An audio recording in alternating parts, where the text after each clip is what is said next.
Hey Rebel Rouser, I'm Alan Voivod and this is Star Wars 7x7, your daily dose of Star Wars joy. And thank you so much for joining me for it.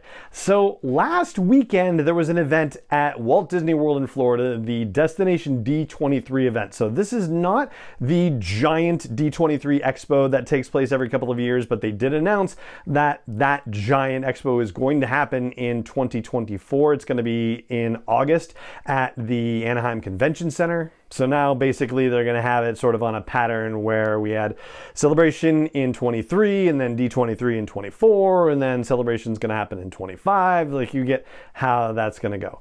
So the event that took place last weekend, there were a couple of Star Wars elements to it, but it was pretty minor, all things considered. One of the things that they announced is that the Star Tours attraction at Anaheim Disneyland and Walt Disney World and also Disneyland Paris is going to get updated with content from the Ahsoka series. So that at this point means either Cetos or Corellia.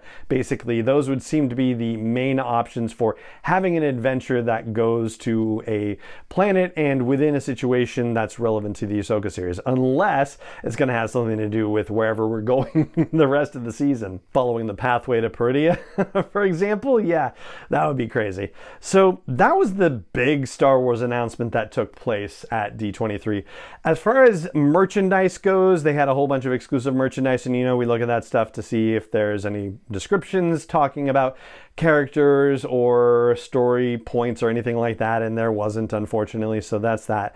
And then there was a Walt Disney Studios showcase event that happened on Sunday there, but Sunday the 10th, and they had clips from the Ahsoka series and they brought a chopper model out onto the stage for it, but it wasn't anything new, and obviously no actors could participate because of the SAG-AFTRA strike, and no writers could participate because of the WGA strike, and there were no updates about anything else coming down the pike. So no word about Skeleton Crew and no word about the Acolyte, which are the two series that have any chance of coming out while the strike is still happening. And to refresh us really quickly, as of April, we heard that Skeleton Crew was in post-production, and we found out that the Acolyte managed to get all their filming done just as the writer's strike was getting underway. Now, there's some editing and special effects work that can still be done in post-production, but if they are changing story with the editing, if they need ADR to happen to re-record dialogue, that's not going to happen. So yeah, we're in a state of limbo, and they certainly don't seem to be interested at all in updating us on what's going on with those two series. So yeah, disappointingly, that's everything Star Wars related that wraps up our discussion about Destination D23. And that is going to do it for this episode of the podcast. It just remains for me to say thank you so much for joining me for it, as always, and may the Force be with you wherever in the world you may be.